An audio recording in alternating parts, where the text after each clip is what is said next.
कहानी की शुरुआत होती है एक लड़की से, नाम है आशा। वो कैमरे की तरफ देखती है और बताने लगती है अपनी कहानी। आज से 5 साल पहले जब वो भयानक सुनामी आई थी, सब कुछ तबाह हो गया था। पूरा शहर डूब गया पानी में और करोड़ों जानें चली गईं। लोग चीखते चिल्लाते रहे, अपनों को बचाने की लाख कोशिश की पर कुछ भी नहीं कर पाए। अब सिर्फ कुछ ही लोग बचे हैं जो ऊंची बिल्डिंग्स की छतों पर किसी तरह जान बचा पाए, और इन्हीं में एक है आशा। वो उदास है, अंदर से टूटी हुई, क्योंकि उसने अपने पूरे परिवार को खो दिया था, लेकिन फिर भी वो खड़ी रही। पिछले 22 सालों से आशा एक टूटी बिल्डिंग में अकेली रह रही थी, शहर के बीचों बीच। चारों तरफ सिर्फ पानी ही पानी। हर दिन वो छत पर जाती, बारिश के पानी को इकट्ठा करती, उसे उबालकर पीती और फिर बनाती अपने लिए एक कप कॉफी। फिर निकालती अपना पुराना रेडियो जिस पर पुराने गाने सुनती थी। वो गाने ही थे जो उसे थोड़ा सुकून देते थे।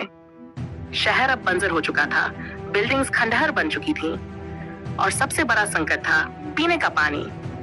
बारिश ना हो तो सब खत्म। आशा बड़ी मेहनत से पानी जमा करती, उसे कपड़ों से छानती और फिर धीरे धीरे इकट्ठा करती थी, लेकिन वो भी छिपा कर, क्योंकि अब लोग इंसान नहीं लुटेरे बन चुके थे।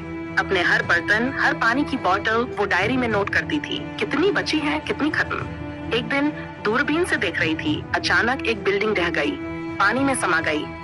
नीचे उसने एक बॉक्स तैरता हुआ देखा। उसे लगा जरूर कुछ जरूरी सामान होगा। वो नीचे गई, पानी में उतरकर उस बॉक्स को खींचने लगी। तभी एक मछली आ गई और बॉक्स को पकड़ लिया। आशा को जोर का झटका लगा। वो टूटी हुई विंडो से टकराई और उसे चोट लग गई, लेकिन हार नहीं मानी। जोर लगाकर आखिरकार उसने वो बॉक्स खींच ही लिया, पर जब खोला तो अंदर सिर्फ एक शराब की बोतल निकली। उसे देखकर आशा का दिल टूट गया, पर वो बोतल लेकर ऊपर आई और अपने जख्मों को उससे साफ किया। तभी कुछ आवाजें आई।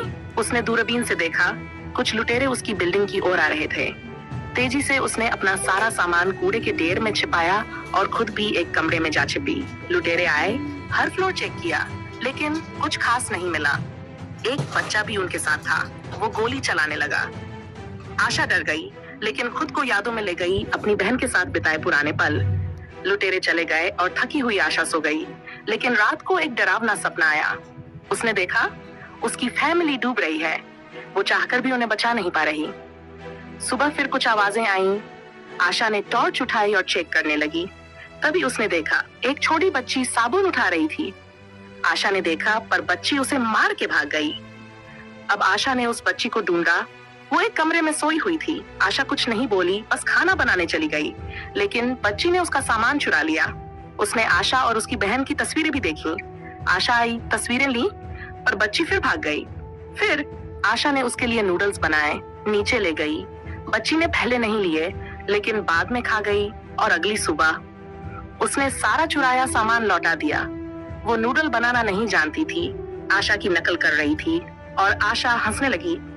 सालों बाद उसके चेहरे पर मुस्कान थी। रात को बच्ची बोली, मुझे मम्मी पापा की याद आ रही है। आशा ने कहा, घबराओ मत बेटा, हम तुम्हारे पेरेंट्स को ढूंढ लेंगे। बच्ची ने अपना नाम बताया। अब दोनों साथ रहने लगी, लेकिन एक दिन हाई ने गलती से दरवाजे की टेप हटा दी और दोनों छत पर फंस गई। पर हाई ने एक तार से दरवाजा खोल दिया। आशा चौंक गई, पर समझाया, कुछ भी छूने से पहले मुझसे पूछ लिया करो और शोर मत करना। हाई ने कहा, हमें यहाँ से निकलना होगा। आशा ने मना कर दिया। कुछ दिन बाद आशा को लगा उसका नेकलेस चोरी हो गया है। वो हाई पर शक करने लगी, जिससे हाई नाराज हो गई और अलग कमरे में चली गई। आशा ने देखा हाई पानी बर्बाद कर रही थी, पर कुछ नहीं कहा। रात को फिर डरावना सपना आया। आशा चीखने लगी। हाई ने उसे जगाया, दिलासा दिया। अब दोनों फिर से बात करने लगे। हाई ने एक दिन रेडियो पर सुना, सरकार बचा हुए लोगों को दूसरी जगह भेज रही है। हाई बोली, हमें भी चलना चाहिए, पर आशा ने साफ मना कर दिया। हाई बोली, तुम डरपोक हो, और खुद बोटल्स जोड़कर नाव बनाने लगी। आशा ने उसे फ्लेयर गन से डराया। हाई चुप हो गई। फिर आशा को पता चला नेकलेस उसने नहीं चुराया था। शर्मिंदा हुई, माफी मांगी, और वो नेकलेस उसे गिफ्ट में दे दिया। अब दोनों नाव बनाकर निकलने की प्लानिंग करने लगे। तभी गलती से रेडियो ऑन हो गया। लुटेरे आ गए। उन्होंने सामान छिपाया, हाई को दीवार में छिपाया, और आशा खुद उस बदबू वाले कमरे में चली गई। लुटेरे हाई को पकड़ लेते हैं। आशा को याद आता है उसने अपनी बहन को नहीं बचाया था, लेकिन अब नहीं। वो बाहर आई, फ्लेयर गन से एक लुटेरे को मार गिराया, फिर जाल बिछाया। बाकी लुटेरे मारे गए। आखिरी में हेड बचा, वो शिप पर था। फाइट हुई, तीनों पानी में गिरे। आशा ने हाई को बचाया, शार्क ने लुटेरे को खत्म कर दिया। अब दोनों उस शिप पर आ गई। यहाँ सब कुछ था, खाना, पानी, सब जगह। और पहली बार आशा बिना डरावना सपना देखे सो पाई। सुबह जब उठी, दोनों के चेहरे पर थी एक सच्ची मुस्कान, क्योंकि अब उनका भविष्य सामने था। अगर ये कहानी आपको पसंद आई हो तो इसे अपने दोस्तों के साथ जरूर शेयर करें, और चैनल पर नए हैं तो सब्सक्राइब करना मत भूलिए। मिलते हैं।